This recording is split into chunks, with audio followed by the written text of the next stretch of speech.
صلی اللہ تعالی علی خیر خلقہ محمد وآلہ وصحبہ واہل بیتہ اجمعین برحمتک یا ارحم الراحمین۔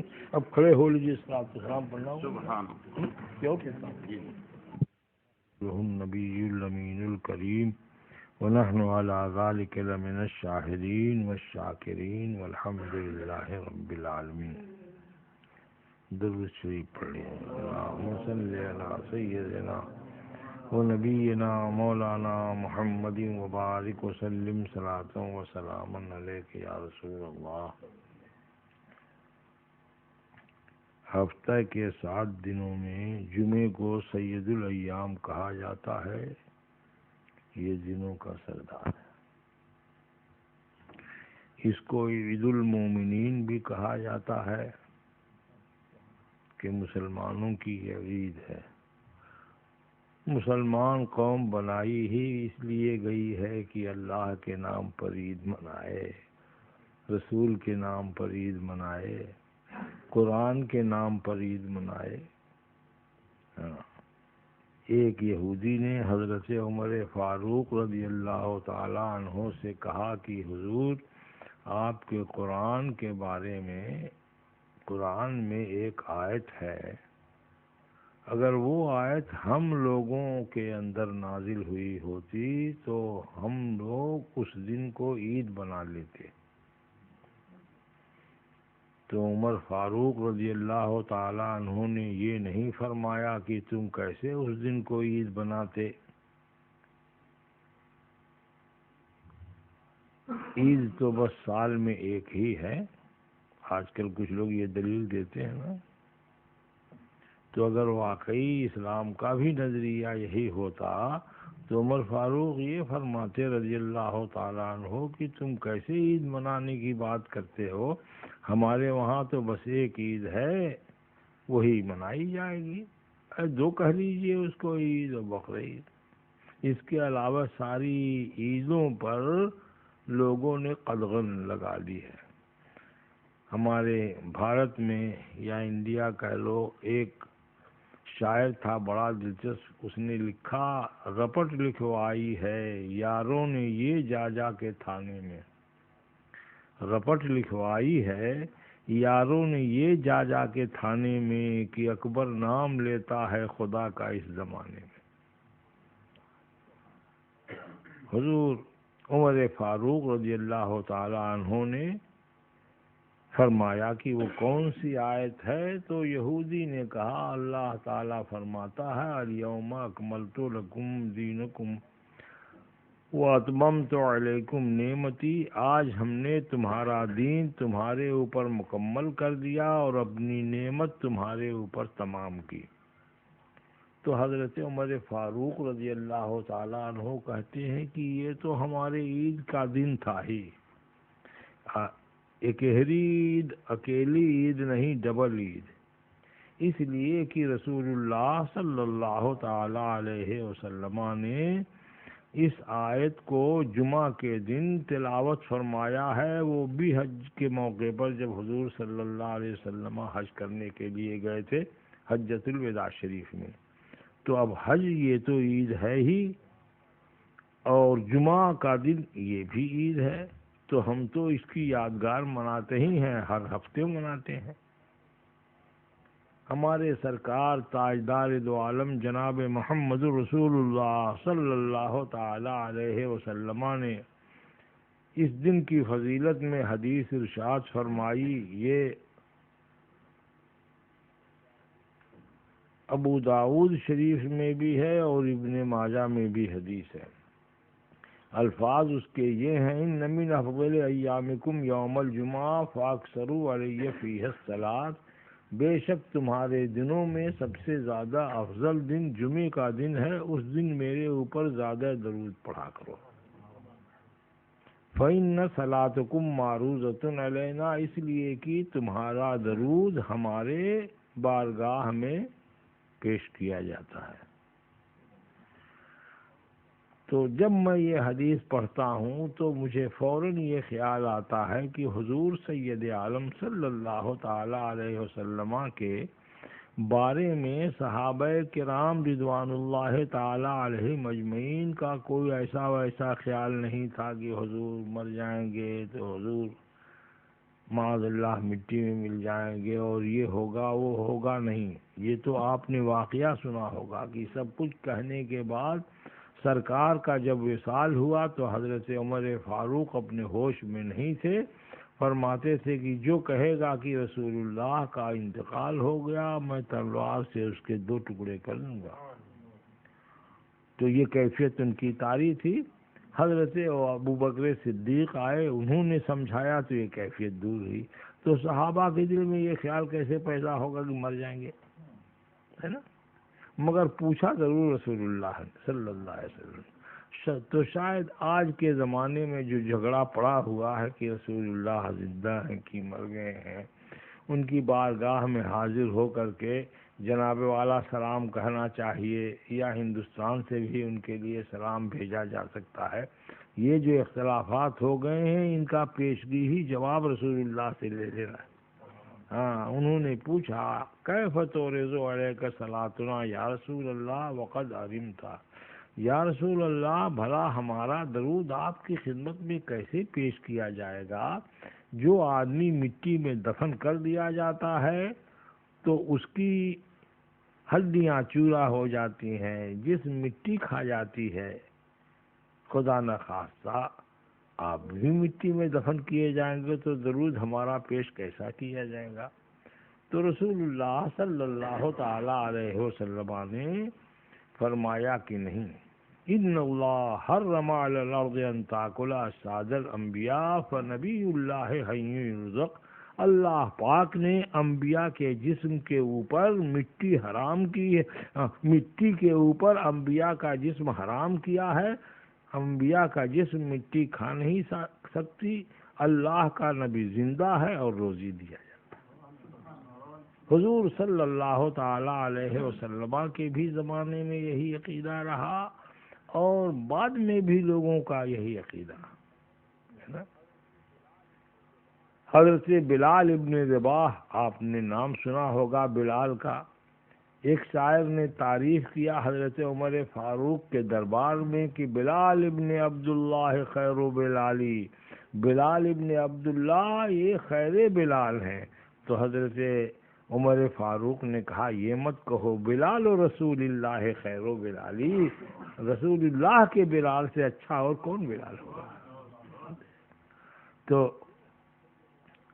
حضور سید عالم صلی اللہ تعالی علیہ وسلم کا یہ جانثار شفا شریف میں، شفا قاضی عیاض میں یہ کتاب ہے اور یہ حدیث ہے، اس میں لکھا یہ ہے کہ حضور صلی اللہ تعالی علیہ وسلم کے زمانے کے بعد حضرت امیر المومنین عمر فاروق رضی اللہ تعالی عنہ کے عہد مبارک میں ایک بہت بڑا قحط پڑا۔ تو حالت یہ ہو گئی کہ بکریوں کا گوشت گل گیا، ہڈی رہ گئی۔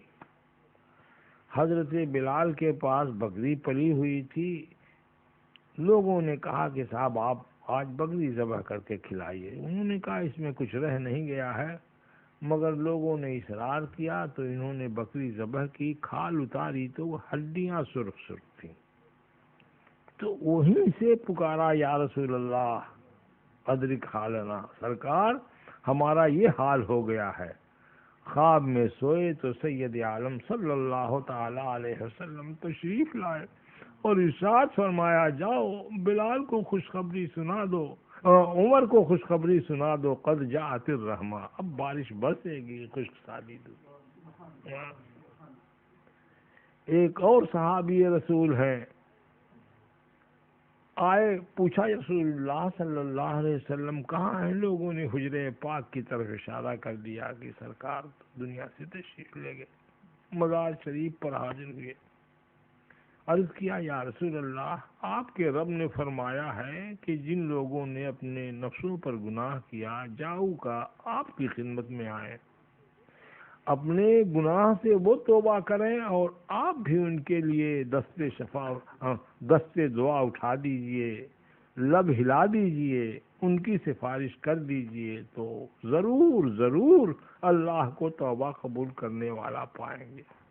انہوں نے عرض کیا یا رسول اللہ، میں یہی مژدہ سن کے آیا تھا، اب میں آپ کی بارگاہ میں حاضر ہوں، میں معصیت شعار ہوں، میں نے گناہ کیا ہے، میں توبہ کرتا ہوں اور آپ کو اللہ کی بارگاہ میں شفیع لاتا ہوں، آپ بھی لب ہلا دیجئے، آپ بھی ہاتھ اٹھا دیجئے، ہمارے لیے دعا کر دیجئے۔ روگ آ کر انہیں کچھ تسکین ہوئی تو سرکار کے شان میں 2 شعر پڑھے، یا خیر من دفنت فی القاع اعظمہ فتاب من طیبہن القاع والعقم، اے ان سب لوگوں کے بہترین جو زمین میں دفن کیے گئے ہیں، آپ کی ذات سے اب زمین بھی مبارک ہو گئی، خوشگوار ہو گئی، باعث برکت ہو گئی۔ نفس الفداء لقبر انت ساکنہ، سبحان اللہ، کیا ایمان ہے، میری جان اس قبر پر قربان جس میں آپ رہ رہے ہیں، بس رہے ہیں۔ ساکن کے معنی تو یہ آپ کی سکونت کہاں، بھائی آج کل تو میں فلاں مکان میں رہ، لقبر انت ساکنہ فیہ العفاف، اسی میں پاک دامنی ہے، اسی میں بخشش ہے، اسی میں کرم ہے، یہ کہہ کے گئے تو رسول اللہ صلی اللہ تعالی علیہ وسلم کسی صحابی کی قسمت بیدار ہوئی، خواب میں تشریف لائے اور فرمایا جاؤ ابھی ہمارا ایک غلام جا رہا ہے، روکیے، گرا کے فریاد کر کے اسے بشارت دے دو انہ قد غفر لہ، بے شک اس کے لیے بخشش ہو گئی۔ غالباً مدارک شریف میں یہ لکھا ہے کہ یہ بشارت جس طرح سے حضور کے زمانے میں تھی، اسی طرح سے ان کے بعد صحابی کا یہ عمل جو انہوں نے کیا، اس سے یہ ثبوت اس بات کا ہے کہ ایسا کرنا نہ ناجائز ہے، نہ حرام، نہ شرک، نہ بدعت۔ وقت تو ختم ہو گیا ہے۔ آج کی افضل عبادتوں میں سے ایک عبادت نفلی یہ ہے کہ آپ جتنی بھی زیادہ درود کی کثرت آپ سے ہو سکے کریں۔ آج کے دن کا وظیفہ یہی ہے، حضور صلی اللہ تعالی علیہ وسلم پر درود بھیجیں، لمبا درود نہ ہو سکے صلی اللہ علیہ وسلم، یہ ضرور حضور سید عالم صلی اللہ تعالی علیہ وآلہ وصحبہ وبارک وسلم کے ایک عارف باللہ امتی حضرت نظام الدین اولیاء رضی اللہ تعالی عنہ اپنی کتاب فوائد الفواد میں لکھتے ہیں کہ جو آدمی جمعہ کے دن نماز دیگر یعنی عصر کی نماز، ظہر کی نماز نماز اول اور عصر کی نماز دیگر پڑھ کر اور یا اللہ یا رحمان یا رحیم، یا اللہ یا رحمان یا رحیم دن ڈوبنے تک پڑھے اور خدا سے دعا مانگے تو اس کی جو جائز امید ہوگی، آرزو ہوگی، دعا ہوگی، اللہ تبارک و تعالیٰ پورا کرے گا۔ یہ 2 باعث اجر و برکت عمل تھے جو آج کی اس مجلس میں نے آپ سے عرض کر دیا۔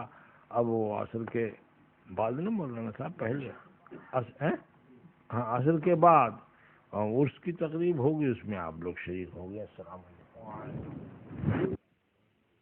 الحمد للہ نحمده ونستعینه ونستغفره ونؤمن به ونتوکل علیہ ونعوذ باللہ من شرور انفسنا ومن سیئات اعمالنا، من يهده الله فلا مضل له ومن يضلله فلا هادي له، ونشهد ان لا اله الا الله ونشهد ان محمدا عبده ورسوله، اما بعد فاعوذ باللہ من الشیطان الرجیم، بسم اللہ الرحمن الرحیم، انما یخشى اللہ من عباده العلماء، صدق اللہ مولانا العظیم وصدق رسوله النبی الامین الکریم، ونحن على ذلك لمن الشاہدین، والحمد للہ رب العالمین۔ اللہ تبارک و تعالیٰ کے پیارے حبیب سید عالم جناب محمد رسول اللہ صلی اللہ تعالی علیہ وسلم ایک دن مسجد میں تشریف لے آئے۔ صحابہ کرام حضور کے دیدار کے شوق میں اور آپ کے مجلس کی برکت حاصل کرنے کے لیے دنوں رات حضور کی خدمت میں رہتے تھے. رات گئے تو گھر واپس لوٹے. اب دیکھیے میرا حال ہے، یہ بیچ میں حدیث یاد آ جاتی ہے. ایک دو صحابی سرکار کی خدمت میں آئے، دن میں حضور کی باتیں سنتے رہے، آپ کو دیکھتے رہے، انہیں پتہ ہی نہیں چلا کہ کب دن ڈوبا کب شام ہوئی. حضور کے پیچھے ٹائم ہوا تو نماز پڑھ لیا، تو پتہ نہیں چلنے کا مطلب کہ احساس نہیں ہوا، مجلس میں ایسا دل لگ گیا کہ احساس نہیں ہوا. رات میں عشاء کی نماز پڑھنے کے بعد جب سرکار گھر میں جانے لگے تب پتہ چلا کہ اب تو اندھیرا ہو گیا ہے، گھر دور ہے، راستے میں سانپ بچھو لگتے ہیں، کیسے چلیں گے؟ تو دن بھر جب تک سرکار سامنے تھے تو اس کیفیت کو ایک شاعر نے بیان کیا ہے کہ نظر جب ان سے ملی بس رہا تھا ایک جہاں. نظر جب ان سے ملی بس رہا تھا ایک جہاں، پھری نگاہ تو چاروں طرف تھے ویرانے. جب تک سرکار تھے دنیا آباد تھی، سرکار گھر میں جانے لگے تب احساس ہوا کہ سورج ڈوب گیا ہے، اندھیرا ہے، کیسے جائیں گے؟ حضور سید عالم صلی اللہ تعالی علیہ وسلم نے ان لوگوں کی بے قراری بھانپ لی. اب دیکھو یہ جو لفظ میں بول گیا ان بد احتیاط لوگوں کا یہ لفظ ہے کہ وہ حضور کے معجزے میں کچھ ٹانگ لڑا دینا چاہتے ہیں کہ لفظ ہی ہلکا بول کے. ورنہ ٹھیک بات یہ ہے کہ رسول اللہ نے ان کی دل کی بے قراری جان لی. سنی مولوی کو یہ کہنا چاہیے کہ دل کی بے قراری جان لی. سمجھے آپ؟ بھانپنا تو ہمارے تمہارے لیے ہے جی. تو ایک آدمی کے ہاتھ میں ڈنڈا تھا، حضور نے نہ ماچس جلائی نہ آگ لگائی، ڈنڈا ایسے پکڑا تو اس کے سرے پر روشنی ہو گئی، رستہ دکھنے لگا، دونوں چلے گئے. تھوڑی دور کے بعد ایک آدمی کا رستہ ادھر اور ایک آدمی کا رستہ ادھر. اب کیا ہو؟ تو وہ بھی سرکار کی خدمت میں بیٹھنے والے تھے، انہوں نے سوچا کہ یہ چراغ تو میرے رسول کا جلایا ہوا ہے. انہوں نے اپنا ڈنڈا لگایا، یہ بھی روشن ہو گیا. وہ ادھر چلے گئے، یہ ادھر چلے گئے. تو حضور صلی اللہ تعالی علیہ وسلم کی بزم میں پروانوں کی بھیڑ رہتی تھی. مسجد میں تشریف لائے تو ایک طرف لوگ اللہ اللہ کہہ رہے تھے، لا الہ الا اللہ کہہ رہے تھے، لا الہ الا انت سبحانک انی کنت من جو بھی ورد وظیفہ ان کو سرکار سے معلوم تھا، سرکار کے بتائے سے لوگوں سے سنا تھا، وہ پڑھ رہے ہیں. اور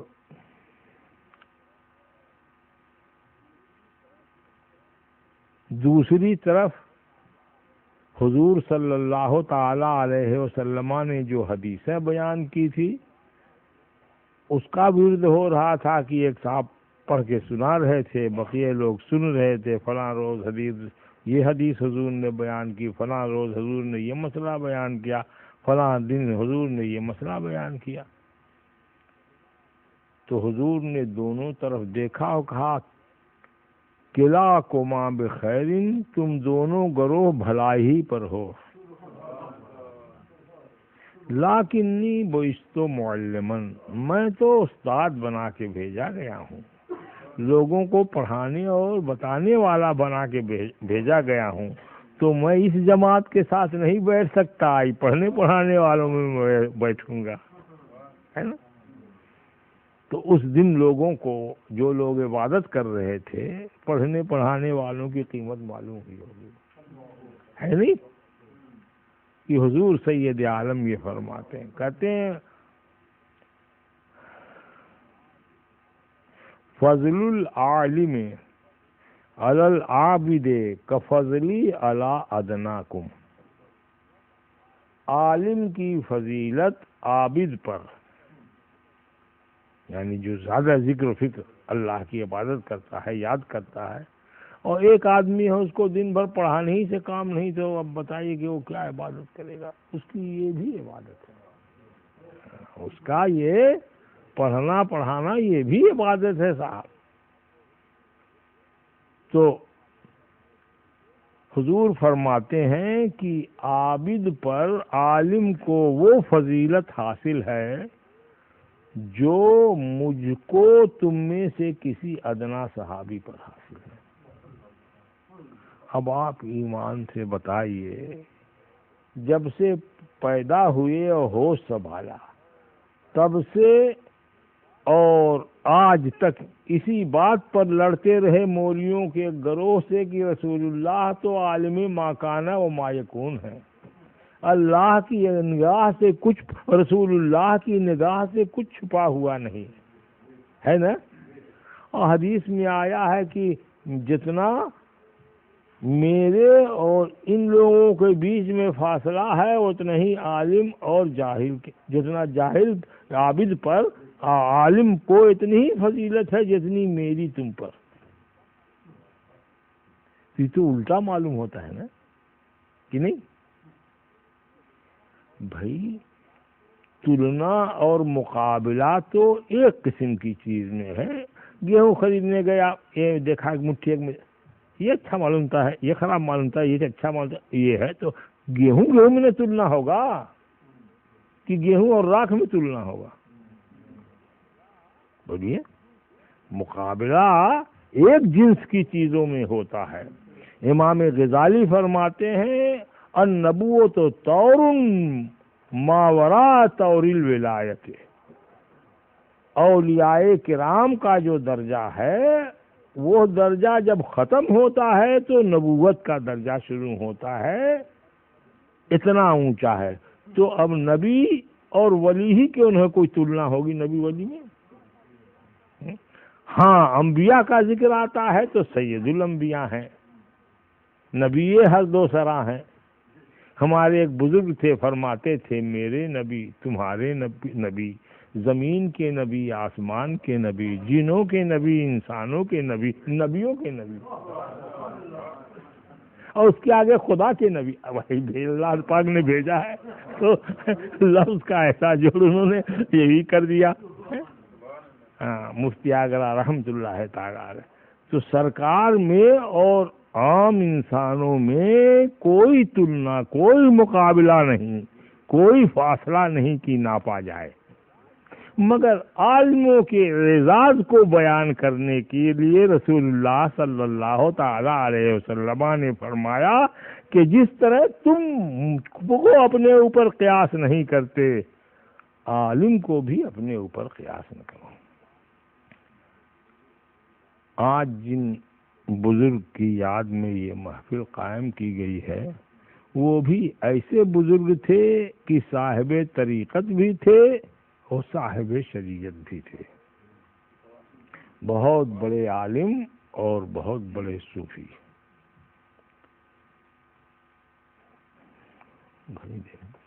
ابھی ہے؟ اچھا، تو صاحب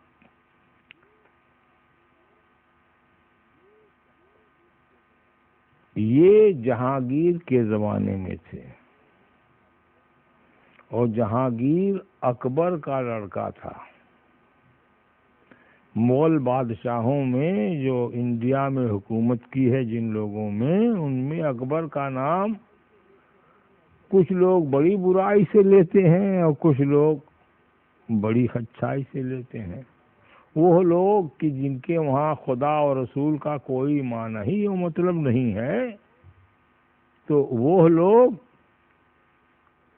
اچھائی سے نام لیتے ہیں، بڑا انتظام کیا، اکبر دی گریڈ، پورے ہندوستان پر اس نے حکومت کی، سب کو اپنا محکوم و غلام سب پر راج کیا، انصاف کیا، یہ کیا وہ کیا، بہت بڑی حکومت اس کی۔ اور جن لوگوں کو اللہ رسول کا خیال، تو حضرت عالمگیر رحمت اللہ تعالی علیہ جس کے دادا اودا میں ہوتا تھا یہ، تو فرماتے ہیں کہ جدم اکبر کافر اکبر بود اکبر نہ بود۔ میرا دادا اکبر جو ہے وہ کافر اکبر تھا۔ ابتدا میں تو یہ بہت بڑا مخلص اور خوش عقیدہ مسلمان تھا، بادشاہ ہونے کے بعد بھی۔ اجمیر شریف دلی سے 12 گھنٹے کی مسافت پر ہے ریل گاڑی سے۔ اب آپ لوگوں کی ریل گاڑیاں تیز چلتی ہیں تو اس کو 8 گھنٹہ بنا لو۔ تو وہ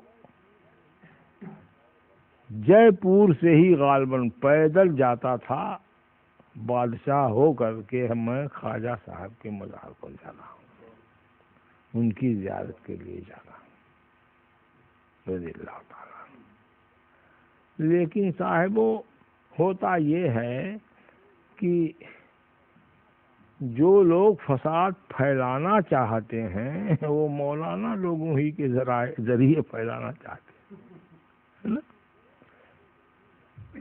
ایک الجھن اکبر کو ضرور رہتی تھی کہ ہندو بھی یہاں ہیں، مسلمان بھی یہاں ہیں، اب میرے مسلمان ہونے کی وجہ سے ہندوؤں کے دل میں ہر دم خطرہ رہتا ہے، یہاں بغاوت، وہاں فساد، یہاں یہ وہاں وہ۔ تو وہ کوئی سبیل سوچتا تھا کہ کیا کروں۔ تو ایک مولانا تھے اس زمانے میں، ملا مبارک، ان کے 2 لڑکے تھے، ایک کا نام تھا فیضی اور دوسرے کا نام ابو الفضل۔ ابو الفضل بہت بڑا مولانا،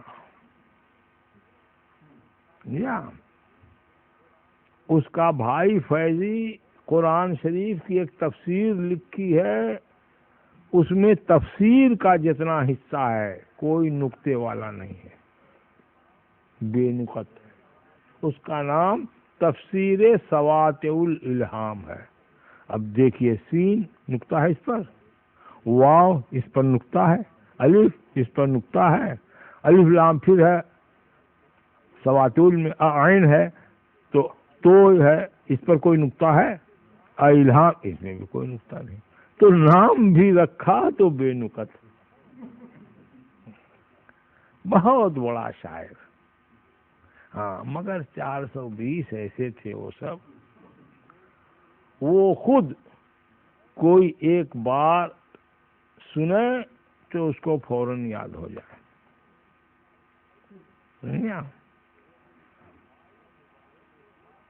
اس کا بھائی مبارک جو تھا وہ ابو الفضل، تو وہ 2 بار کوئی چیز سن لے تو اسے یاد ہو جائے۔ ان کا نوکر تھا، وہ 3 بار سنے تو یاد ہو جائے۔ تو کسی شاعر کو اکبر کے دربار میں پرپنے نہیں دیتے تھے۔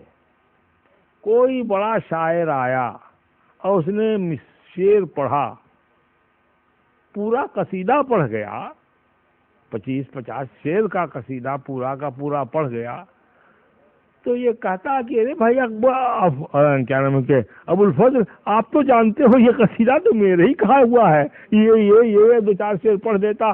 ابو الفضل کہتے ہاں صاحب میں بھی گواہی دیتا ہوں، کیونکہ ابھی دوبارہ ان کے پڑھنے سے اسے یاد ہو جاتا، نوکر کھڑا ہو جاتا، میں بھی۔ ایک شاعر آیا تو اس نے ایک مصرع پڑھا، اے تاج دولت برسرت۔ تو آج کل تو لوگ بالشت سے شعر ناپتے ہیں، ایک مصرع اتنا بڑا رہے گا، ایک مصرع اتنا بڑا رہے گا۔ ہاں، کم لوگ ایسے ہیں کہ جو وزن برابر پڑھیں شعر، شاعری کرتے ہیں۔ انہوں نے دکھایا تھا مجھے، وہ بالکل ایسے ہی تھا۔ کہ بالش سے ناپا تھا. تو اس میں تختی وزن ہوتا ہے. ہاں تو جیسے مار تھپ تو فاعلاتن، پر مار گھوسا فاعلاتن، مار لات فاعلات. اس طرح سے وہ ناپا جاتا ہے. اتنے وزن حرف اس میں ہوں گے، اتنا ساکن، اتنا متحرک، اور اس کے بعد وزن. تو اس نے پڑھا اے تاج دولت برسرت. سمجھا؟ وہ سن چکا تھا ان لوگوں کی چالاکی.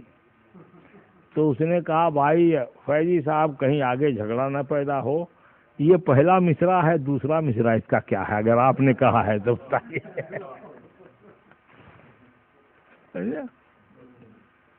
تو چٹو کہتا ہے کہ صاحب یہ میرا مصرع نہیں ہو سکتا، اس میں بادشاہ کی بڑی توہین ہے.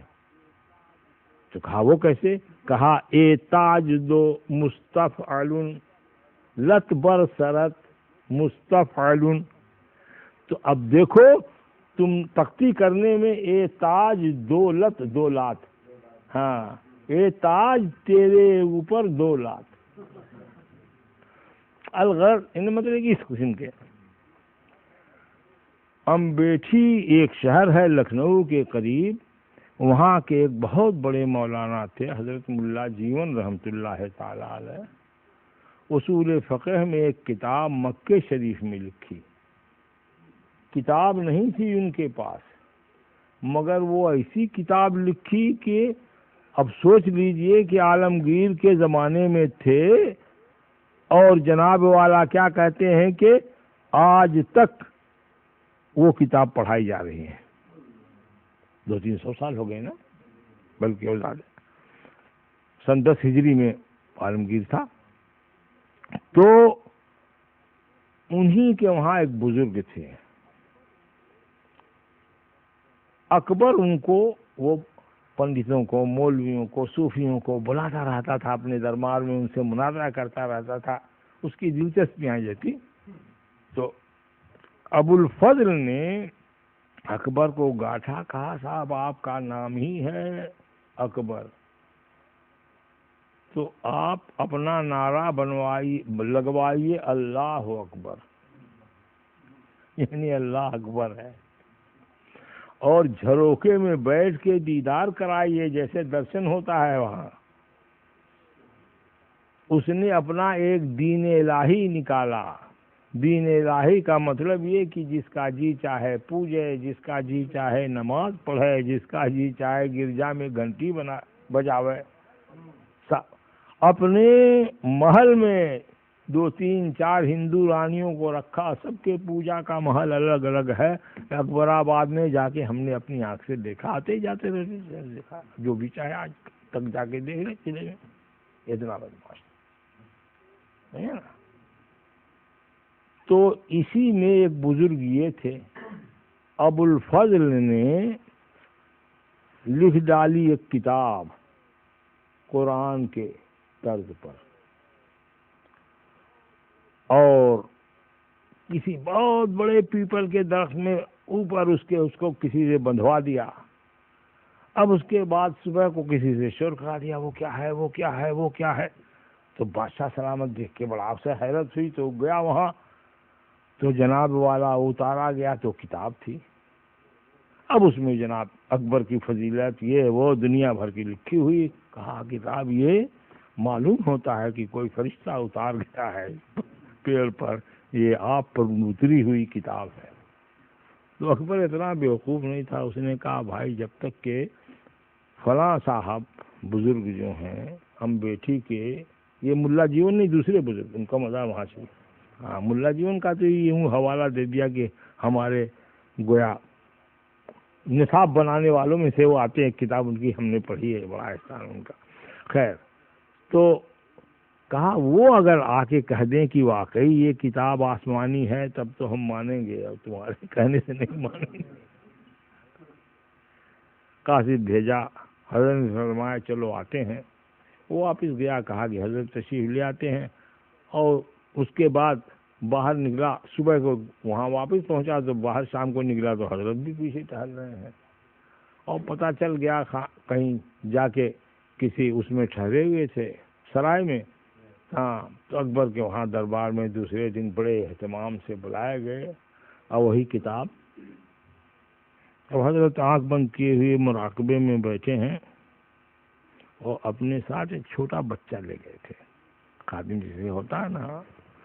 حضور صلی اللہ علیہ وسلم کی سنت یہ، حضرت انس 10 سال کے بچے تھے، حضور نے حضرت ابو طلحہ انصاری رضی اللہ تعالیٰ عنہ سے، جو آپ کے بڑے جانثار صحابی تھے، کہا کہ کسی سمجھدار بچے کو لے آؤ میرے ساتھ وہ رہے، تو ان کو پکڑ کے لائے۔ ذالک قیس، یہ حضور صلی اللہ علیہ وسلم کی خدمت فرماتے ہیں کہ 10 سال تک میں نے سرکار کی خدمت کی، لیکن کبھی نہ تو مجھ سے یہ کہا کہ کیوں کیا، نہ کبھی خفا ہوئی۔ مصر کا ایک عالم لکھتا ہے، ساری دنیا کے انسانوں کو بلا لو اور ان کا نوکر رہے گا، 10 سال اگر کوئی نوکر رہا اور ایک دفعہ کبھی بھی اوف نہیں کیا اس کے لیے، ہے کسی میں کوئی ایسا ہو سکتا ہے؟ ناممکن ہے۔ ہاں، تو یہ رسول کا معجزہ تھا، یہ اعجاز سرکار کا تھا کہ وہ گواہی دیتے ہیں کہ میرے لیے حضور نے لمحہ نہیں کیا کبھی۔ بڑا حضور بھیجتے کسی کام کے لیے، کھیلنے لگتا تو تلاش کرتے ہوئے آتے، سر پر ہاتھ رکھ دیا، اب میں تو جانوں کہ ماریں گے، لیکن کہتے ہیں نا سب تو کھیل چکے، جاؤ کام کر دو، ایسی۔ تو یہ وہ ساتھ میں بچہ بھی، یہ آنکھ بند کیے ہوئے بیٹھے ہیں اور کہتے ہیں کہ حضور، اکبر نے کہا یہ کتاب ایک ملی ہے، اس میں دیکھیے یہ لکھا ہوا ہے۔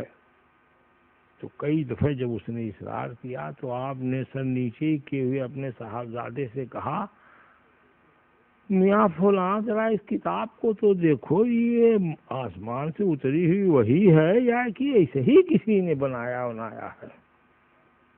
تو اس بیچارے نے اسے پلٹا، لیکن ان کی صحبت کا، ہاں، کہ حضور یہ تو اللہ پاک کی کتاب نہیں ہو سکتی۔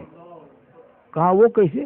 کہا کہ سب تو بدل ڈالا، ادھر ادھر کر ڈالا، مگر بسم اللہ نہیں بدلا، ہر سورہ کی شروع میں بسم اللہ ہے، اس کی نقل کی گئی۔ ہاں، دیکھو اب بیچ میں ایک بات آ گئی تو سمجھانے کے لیے ہم کہہ دیتے ہیں۔ اچھا، اس قسم کی باتیں ہر آدمی سے آپ سنو گے بھی نہیں۔ مولوی اسماعیل دہلوی کی تقویت الایمان کے بارے میں ہمارے علماء اہل سنت کہتے ہیں کہ یہ ابن عبد الوہاب نجدی کی کتاب توحید کا ترجمہ ہے۔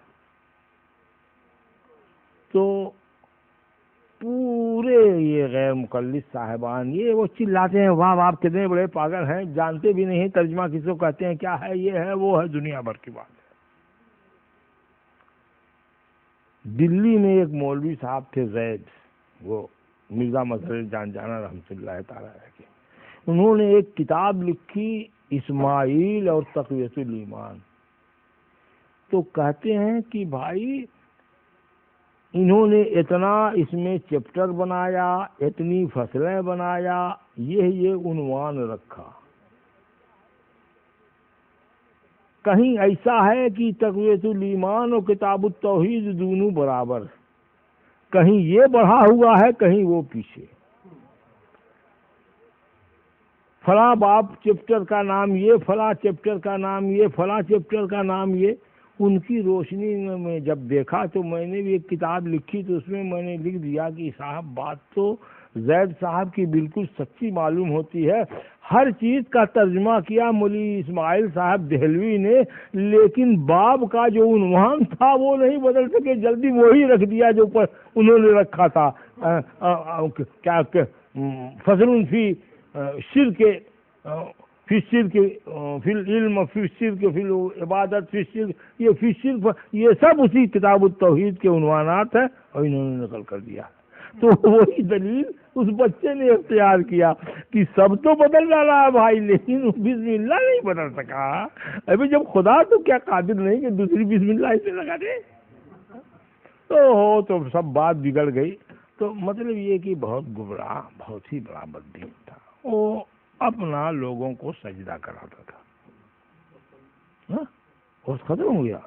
تب تو کیسے بیان کریں. خیر چلیے 2-4 منٹ تو. ہاں تو جناب والا وہ سجدہ کراتا تھا. یہ بری رسم اس کے لڑکے، اب واقعات تو بہت ہیں، جہانگیر کے زمانے تک رہی. جہانگیر بھی سجدہ کراتا تھا. حضرت شیخ احمد سرہندی رحمت اللہ تعالی علیہ کا یہ کمال ہے کہ ایک فقیر نے اکیلے جہانگیر جیسے عظیم شہنشاہ سے ٹکر لی. جیل میں رہے، اس نے اپنے ساتھ رکھا، لیکن اس کا غرور ٹوٹا. اپنے دربار سے سجدے کی رسم بند کروائی. اسلامی طور پر جو سلام ہوتا تھا وہ اس نے انہی کے اس جہاد کی وجہ سے کیا. حضرت شیخ احمد سرہندی فاروقی رحمت اللہ تعالی علیہ کا وہ درجہ اور وہ رتبہ ہے. ہاں کہ کچھ لوگ ان کو غوث پاک سے زیادہ بڑھاتے ہیں، مگر سبحان اللہ، قربان جاؤ اپنے اعلیٰ حضرت کے. ہاں شیخ احمد رفاعی کو بھی کچھ لوگ رحمت اللہ تعالی علیہ بڑھاتے ہیں حضرت غوث پاک رضی اللہ تعالیٰ عنہ سے. تو کتاب آپ نے لکھا طرز العفائی عن حمر رفاعی، اس میں بسم اللہ اور ابتدا یہاں سے کرتے ہیں کہ بھائی دیکھو جو اولیاء کے رتبے میں تو فرق وہ بیان کرے جو ان دونوں سے بڑا ہو. ہم تو ان کو اپنا مقتدی اور بزرگ بیان سمجھتے ہیں، دونوں کو سمجھتے ہیں. تو اب ہم کیسے بتائیں گے کہ یہ نیچے ہیں یہ نیچے ہیں؟ یہ قوم گزر چکی، ان کا عمل گزر چکا، یہ اپنا بدلہ اللہ کے وہاں پاویں گے، اس دن ان کا رتبہ کھلے گا. آج میں کیا فیصلہ کر سکتا ہوں؟ تو یہاں بھی بہت سارے لوگ، میرے پاس بھی آیا ادھر کہیں کیا نام ہے کہ سندھ سے فتویٰ، تو میں وہ سندھ نہیں، ہماری طرف کا جو ہے انڈیا والا سندھ، وہاں سے فتویٰ آیا تھا. تو میں نے لکھا کہ بھائی دیکھو اعلیٰ حضرت یہ لکھ چکے ہیں، میں فیصلہ کیا کر سکتا ہوں؟ باقی رہ گئی جو فضیلتیں حضرت کی بیان کی جاتی ہیں، یہ ہے یہ ہے یہ. تو یہ ہوا. تو اتنے بڑے دیندار. وہ آپ کی کتاب 3 جلدوں میں ہے، جو اس میں آپ نے خطوط لوگوں کو لکھے ہیں. اس نے دنیا میں انقلاب پیدا کیا، لوگوں کے عقائد سنوارے، اصلاح ہوئی، اور جناب والا دینداری کو عروج ہوا. اللہ تبارک و تعالیٰ ان کی قبر کو اپنے نور سے بھر دے. میں نے 2-3 دفعہ زیارت کی ہے صاحب. ایک کرامت تو مجھے ان کی یہ معلوم ہوئی کہ 3-4 سال سے میرا کوئی مضمون نہیں ہوتا تھا، دماغ نہیں جمتا تھا، کہ میں گیا ان کے وہاں رات بھر رہا تو دوسرے ہی دن سے کتاب لکھنے لگا، ہے نا؟ تو دماغ چلنے لگا. تو ایسی بات. تو بہت ہی جلیل القدر بزرگ ہیں. اور وہاں تو اب سب بس خالی احاطہ ہے بہت بڑا حضرت کا، ان کا مزار شریف ہے اور کوئی آس پاس ہے نہیں. نہایت سکون سے وہاں فاتحہ پڑھنا لکھا ہوا ہے، عورتیں مزار پر نہ آئیں، یہ ہے وہ ہے، یہ ساری ہدایتیں وہاں ہیں.